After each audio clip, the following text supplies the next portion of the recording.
We left the federal courthouse in Washington, D.C. in a hurry. Yvonne Saint-Cyr and her husband, Troy, were anxious to reach their car, parked near Union Station so they could get out of town. They were driving to their son's house in Ohio and then back home to Idaho the next day. It was drizzling, and the wetness was starting to flatten the long brown hair Yvonne was letting go gray. She had stopped coloring it during the pandemic, which had brought massive changes to her life and worldview. Yvonne is an attractive, charismatic woman in her mid-50s, with an energetic presence and an expressive face.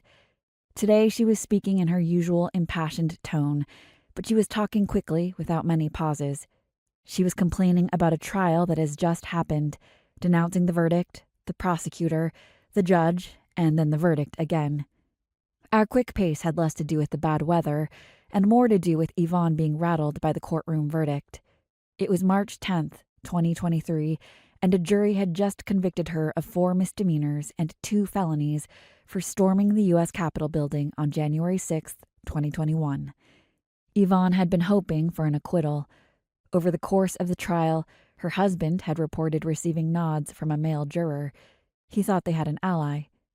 Perhaps this juror felt bad after learning about Yvonne's abuse-filled childhood, her decorated service in the Marines, or the fact that she was a mother of 5 and grandmother of 11. "It only takes one heart to change," Yvonne had said many times during the trial. The problem for Yvonne was that the evidence against her would likely overwhelm any sympathy jurors might have felt. From the start, the public defenders representing her had called the case indefensible, she told me. They had begged her to take the plea deal the government had offered, which would have scaled back the charges to 2 misdemeanors. Judging by sentencing in similar cases, Yvonne probably would have spent less than 60 days in prison. By rejecting the plea, she now faced 4 misdemeanors and 2 felonies. Those felony charges carried extra weight, given that Yvonne had already spent time in prison for possession and distribution of cocaine. That was back in 2003, when Yvonne was a Marine drill instructor stationed in South Carolina. She had built a successful career, breaking down recruits and building them into Marines. It all came crashing down after a court-martial, 4 months in the brig, and a dishonorable discharge.